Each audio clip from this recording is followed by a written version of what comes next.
Bihar board से inter pass करने वाले 2024 में जितने भी छात्र इंटर पास किए हैं, चाहे वो फर्स्ट डिवीजन पास किए हैं, सेकेंड डिवीजन से पास किए हैं या थर्ड डिवीजन से पास किए हैं, तो किस तरह से आप इंटर पास आवेदन कर सकते हैं स्कॉलरशिप के लिए। ध्यान देंगे, इसमें गर्ल्स और बॉयज दोनों आवेदन कर सकते हैं। गर्ल्स को अलग तरीके से राशि दी जाती है और बॉयज को अलग तरीके से दी जाती है। तो बिल्कुल ध्यान से पूरी वीडियो देखिएगा। अगर आप 2024 में फर्स्ट डिवीजन से पास हैं या सेकंड से पास है या थर्ड से पास है, तो अलग अलग तरह की राशि जो है वो यहाँ पे दी जाती है। सबके लिए अलग अलग डॉक्यूमेंट लगते हैं, किस तरह से आपको ऑनलाइन अप्लाई करना होता है, कौन कौन डॉक्यूमेंट्स लगेंगे, कब तक आपका पैसा बैंक में आ जाएगा, लास्ट डेट क्या है, कब से शुरू होगा, सब कुछ जानेंगे इस वीडियो में। तो पूरी जानकारी लास्ट तक देखिएगा। आप गर्ल्स हैं, बॉयज हैं, सभी के लिए अलग अलग स्कॉलरशिप की राशि जो है दी जाती है। तो बिल्कुल ध्यान से इस वीडियो को देखिए। चैनल पे पहली बार चैनल को सब्सक्राइब कर लेंगे ताकि आगे जो भी स्कॉलरशिप की अपडेट आएगी सबसे पहले आपको यहाँ पे देखने को मिलेगी। यहाँ पे ध्यान से देखिए किस तरीके से आप जो है वो यहाँ पे ऑनलाइन कर सकते हैं और कौन कौन छात्र जो है वो इसका फायदा उठा सकते हैं। ठीक है, सबसे पहले यहाँ पे देखिए इसमें दो तरह की स्कॉलरशिप जो है वो आपको मिलती है। ठीक है, एक होता है पोस्ट मैट्रिक स्कॉलरशिप जिसमें आप लड़का और लड़की दोनों के लिए पैसा दी जाती है, और दूसरा होता है मुख्यमंत्री कन्या उत्थान योजना जिसमें सिर्फ गर्ल्स को पैसा मिलता है। तो ये जो हो गया मुख्यमंत्री कन्या उत्थान योजना गर्ल्स के लिए हो गया, और पोस्ट मैट्रिक स्कॉलरशिप लड़का लड़की दोनों के लिए हो गया। ठीक है, अब देखेंगे इसमें जाति के तहत जो है वो अलग अलग पैसा मिलता है। अगर आप जनरल में हैं तो आपको फर्स्ट होना जरूरी है। अगर आप जनरल जाति से हैं, गर्ल्स हैं या बॉयज हैं, ठीक है, तो आपको फर्स्ट डिवीजन चाहिए, तो ही आप इसका पैसा उठा सकते हैं। ठीक है, फर्स्ट डिवीजन का मतलब कि कम से कम 300 नंबर आपका होना चाहिए, तो आप ठीक है मुख्यमंत्री कन्या उत्थान योजना या पोस्ट मैट्रिक स्कॉलरशिप के तहत जो है वो आपको पैसा मिलेगा। ठीक है, फर्स्ट डिवीजन वालों में इसमें गर्ल्स और बॉयज दोनों शामिल होंगे। ठीक है, डिटेल में बताएंगे कैसे ऑनलाइन करना है, सब कुछ जानेंगे इसी वीडियो में, तो पूरा जरूर देखिएगा, थोड़ा सा भी स्किप नहीं कीजिएगा।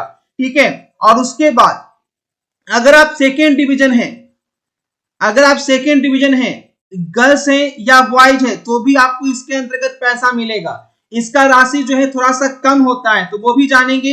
इसमें कौन कौन से आ जाते हैं, तो इसमें आपके आ जाते हैं एससी और एसटी। जो एससी एसटी हैं वो सेकेंड डिवीजन पे भी पैसा जो है वो ले जाते हैं, और फर्स्ट डिवीजन वाले में जनरल हो जाएंगे और ओबीसी हो जाएंगे। तो यहाँ पे ये समझ गए कि फर्स्ट डिवीजन में किसको मिलता है, तो जनरल को मिलता है लड़का लड़की को, और ओबीसी को मिलता है, और सेकेंड डिवीजन में एससी एसटी को मिलता है गर्ल्स बॉयज के लिए अलग अलग ऑनलाइन। अब ध्यान से देखिएगा किस तरह से राशि जो है वो आपको मिलेगी, क्या क्या डॉक्यूमेंट्स जो है वो आपके पास पहले होने चाहिए। तो पहले ये समझ लीजिए कि डॉक्यूमेंट्स आपके पास क्या क्या होने चाहिए। तो पहला डॉक्यूमेंट्स जो है, सबसे पहले आपके पास जो है वो आपका आधार कार्ड होना चाहिए। आधार कार्ड सभी छात्र छात्राओं का होगा ही होगा। सेकेंड नंबर है आपके पास बैंक अकाउंट जो है वो होना चाहिए, और बैंक अकाउंट जो है वो बिहार का होना चाहिए।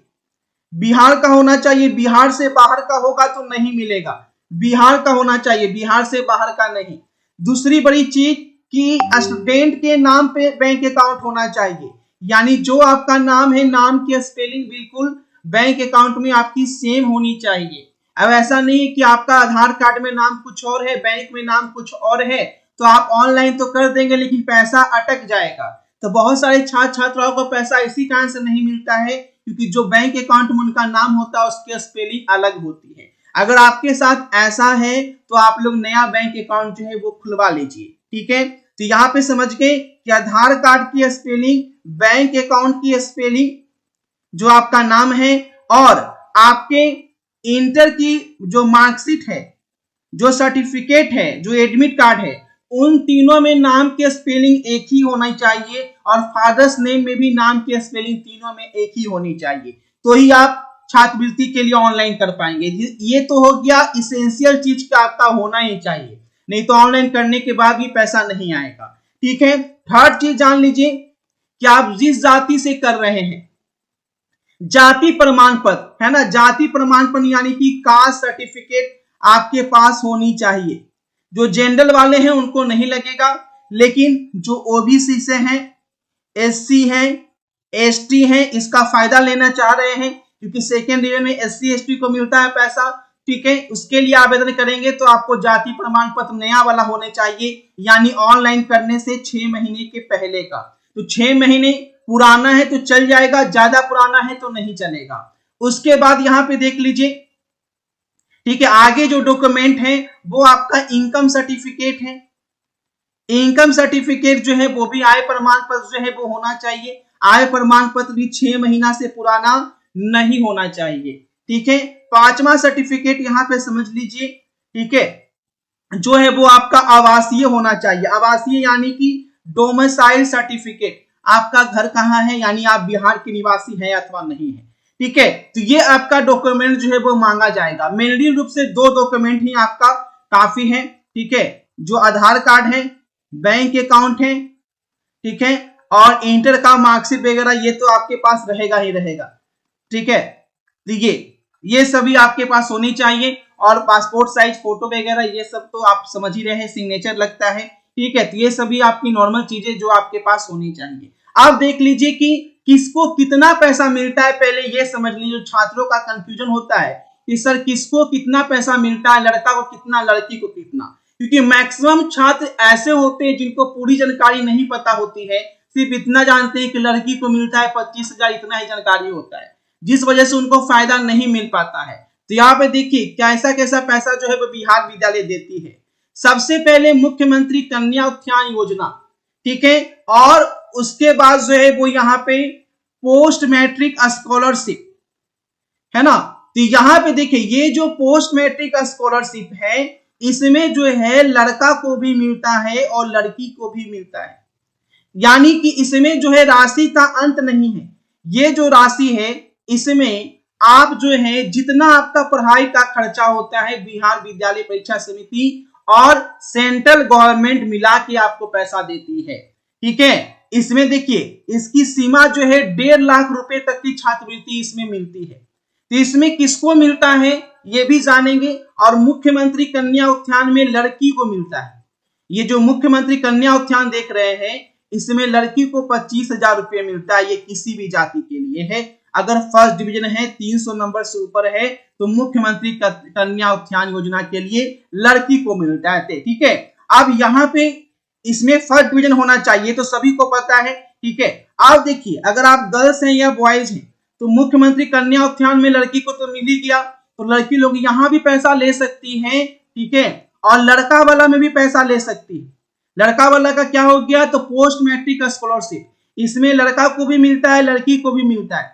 इसका क्या नियम है कि अगर आपका 350 नंबर बन रहा है, 350 से ऊपर नंबर बन रहा है लड़का लोग का, तो आप पोस्ट मैट्रिक स्कॉलरशिप के लिए ऑनलाइन आवेदन कर सकते हैं, जिसमें आपका लिस्ट में नाम रहता है, ठीक है। इसको एनएसपी भी बोलते हैं, नेशनल स्कॉलरशिप भी बोलते हैं, ठीक है। लेकिन इसमें आपको बिहार पोस्ट मैट्रिक स्कॉलरशिप के नाम से ये भी जाना जाता है, क्योंकि अब एनएसपी का जो जोड़ दिया गया है वो पोस्ट मैट्रिक स्कॉलरशिप में शामिल कर दिया गया है, ठीक है। तो एनएसपी में जो है वो भी मिलता है और यहाँ पे भी मिलता है। तो यहाँ पे गर्ल्स बॉयज दोनों को मिलता है, कोई लिमिट नहीं है, और इसका लिस्ट जो है वो जारी किया जाता है। तो लिस्ट कैसे चेक करना है, ऑनलाइन कैसे करना है, आप ध्यान से देखिएगा, यहाँ से थोड़ा सा भी स्किप नहीं कीजिएगा, ठीक है। कन्या उत्थान कब से ऑनलाइन करेंगे, ठीक है, क्या लास्ट डेट रहेगा, कब तक पैसा आएगा, और पोस्ट मैट्रिक कैसे ऑनलाइन करेंगे, कितना पैसा मिलेगा पोस्ट मैट्रिक वालों को, ठीक है, ये सब कुछ इस वीडियो में बताने जा रहे हैं। तो यहाँ से थोड़ा सा भी स्किप नहीं कीजिएगा, कैसे ऑनलाइन करना है सब कुछ जानेंगे। देखिए सबसे पहले करना क्या है कि आपको गूगल में आना है, ऑनलाइन करने के लिए biharnotices.in सर्च करना है। सर्च करेंगे तो biharnotices.in का आपका कॉलम खुलेगा, यहाँ पे आपको क्लिक कर लेना है। क्लिक करेंगे, यहाँ पे देखिए अभी आप पढ़ रहे हैं तो फर्स्ट में ही आपका ये शो कर रहा है, ठीक है। हो सकता है कि ये फिर बाद में नीचे चला जाएगा तो नीचे भी यहाँ पे शो करेगा, तो बाद में देखिएगा तो आप, ठीक है, जैसे देखिए यहाँ पे अभी जब आप देख रहे हैं ये आपको शुरू में शो कर रहा है ना, बाद में हो सकता है कि नीचे चला जाए आर्टिकल, तो आपको क्या करना है, स्क्रॉल करते रहना है नीचे जाकर, ठीक है। तो अभी देखिए शुरुआत में ही आपको ये दिखेगा, तो इस पे आपको यहाँ पे क्लिक कर लेना होगा। यहाँ पे क्लिक कर लेंगे, जो जानकारी यहाँ पे बताई गई है पूरी जानकारी आपको सबसे पहले यहाँ पे पढ़ लेना है, और उसके बाद जो है वो ऑनलाइन करना है। ऑनलाइन करने के लिए देखिए यहाँ पे करना क्या है, आप डायरेक्ट लिंक पे क्लिक करके भी ऑनलाइन कर सकते हैं अलग अलग तरीके से। ये हो गया आपका कन्या उत्थान का डायरेक्ट लिंक, और ये हो गया पोस्ट मैट्रिक स्कॉलरशिप का डायरेक्ट लिंक। नीचे भी आपका लिंक है, यहाँ पे कन्या उत्थान का लिंक दिया गया, लिंक 1 लिंक 2, और पोस्ट मैट्रिक स्कॉलरशिप का लिंक 1 लिंक 2। अब देखेंगे ऑनलाइन हम कैसे कर पाएंगे, ठीक है। इनकम सर्टिफिकेट कैसे बनाएंगे, क्या प्रक्रिया यहाँ पे रखी गई है, क्या लास्ट डेट है, पैसा कब तक आ जाएगा, तो यहाँ पे समझिए विस्तार में। अगर आप मुख्यमंत्री कन्या उत्थान योजना के लिए आवेदन करेंगे तो आवेदन की प्रक्रिया जो है वो यहाँ पे शुरू होने वाली है, जल्द शुरू होने वाली है। इस चैनल को सब्सक्राइब करके रखिएगा, तो वो भी यहाँ पे आपको बताया जाएगा कि किस तरीके से आपका ऑनलाइन शुरू होगा, तो फॉर्म भर के भी आपको बताया जाएगा, ठीक है। यहाँ पे समझ लीजिए कि आपका कुछ दिन में ऑनलाइन जो है वो शुरू हो जाएगा, ठीक है। तो आपके पास जो भी डॉक्यूमेंट्स जो है वो बताए गए हैं वो जरूर से बनवा लीजिए, ठीक है। और इस लिंक 1 और लिंक 2 पे आके आपको अपना डिटेल सबमिट करके फॉर्म जो है वो फिल करना होगा। पोस्ट मैट्रिक स्कॉलरशिप का जो है वो लिस्ट जारी होने वाला है, लिस्ट जारी होगा, उसमें अगर आपका नाम है एनएसपी के तहत, ध्यान दीजिएगा एनएसपी के तहत भी लिस्ट आता है, उसका भी आपको बताया जाएगा, उसमें भी आपका नाम आता है तो आप इसके लिए आवेदन कर पाएंगे। तो आवेदन की जो लास्ट डेट रहती है वो आपका करीब करीब 1 महीना जो है वो आपका ऑनलाइन जो है वो यहाँ पे चलता है। ऑनलाइन समाप्त होने के 3 महीने से 4 महीने के अंदर आपको स्कॉलरशिप की राशि दे दी जाती है। सबसे पहले क्या होता है आपका इसमें प्रोसेस समझ लीजिए, बैंक वेरिफिकेशन होता है ना, बैंक वेरिफिकेशन होता है, यानी कि आप जिस बैंक में आपने फॉर्म अप्लाई किया है, जिस बैंक में आपका पैसा आएगा, तो सबसे पहले आपका बैंक का वेरिफिकेशन किया जाएगा, ठीक है। बैंक का वेरिफिकेशन किया जाएगा, अगर सब कुछ सही पाया जाता है तो 3 महीना के अंदर जो है वो आपकी पूरी प्रक्रिया हो जाएगी और आपका पैसा बैंक में आ जाएगा, ठीक है। चाहे आप कन्या उत्थान वाले हैं या पोस्ट मैट्रिक वाले हैं या एनएसपी वाले हैं। तो आई थिंक सारी जानकारी आपको समझ में आई होगी, ठीक है। तो इस तरीके से आप जो है बिहार बोर्ड के अंतर्गत आप 12th पास किए हैं तो इसके लिए आप जो छात्रवृत्ति दी जा रही है उसका फायदा उठा सकते हैं, ठीक है। कुछ ऐसी छात्रवृत्ति हैं जो 2nd डिवीजन पे भी जो है कन्या उत्थान के तहत दी जाती है, जो पिछड़ी जाति के महिलाएं हैं, तो उसके लिए भी जब डेट आएगा तो इस चैनल पे आपको बता दिया जाएगा। तो आगे जो भी स्कॉलरशिप की जानकारी आएगी इस चैनल पे आपको दी जाएगी, तो चैनल को सब्सक्राइब कर लीजिएगा। और हाँ, इस आर्टिकल को पूरा जानकारी पढ़ने का लिंक मैंने डिस्क्रिप्शन में दिया है, तो उसे जरूर से पढ़कर आप लोग यहाँ पे आके ऑनलाइन कर पाएंगे, जो कि ऑनलाइन शुरू होने वाला है। और यहाँ पे आपको व्हाट्सएप ग्रुप और टेलीग्राम ग्रुप का लिंक दिया गया है, इस लिंक से भी जुड़ जाइएगा। बिहार बोर्ड का ग्रुप है, तो यहाँ से भी आपको निरंतर अपडेट और स्कॉलरशिप का मिलते रहेगा, तो जरूर से जुड़ जाइएगा, ठीक है। और लगातार अपडेट पाने के लिए गूगल में आपको सर्च करते रहना है biharnotices.in। तो मिलते हैं आपसे नई वीडियो में नई अपडेट के साथ। कोई क्वेरी है तो आप कमेंट सेक्शन में पूछ सकते हैं। Thanks for watching this video को शेयर जरूर करें।